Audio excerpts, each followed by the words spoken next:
Poco a poco, poco a poco. Poco a poco, poco a poco. Ahí estamos. En este proyecto, el puente trabajó en las comunidades de la Selva Norte, Ejido Hermosillo, en la región Altos, Guadalupe Las Canoas y Benito Juárez. En estas comunidades se ha trabajado conjuntamente para garantizar el acceso al agua y la electrificación, derechos humanos fundamentales para los pueblos indígenas.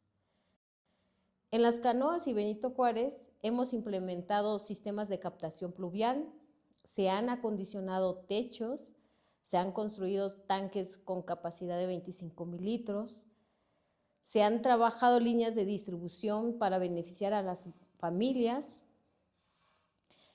En el caso de San Marcos, hemos instalado un sistema de electrificación de uso comunitario. Estas acciones son un paso hacia la autonomía y la justicia social, especialmente para las mujeres que ahora tienen acceso al agua y pueden reducir su carga de trabajo.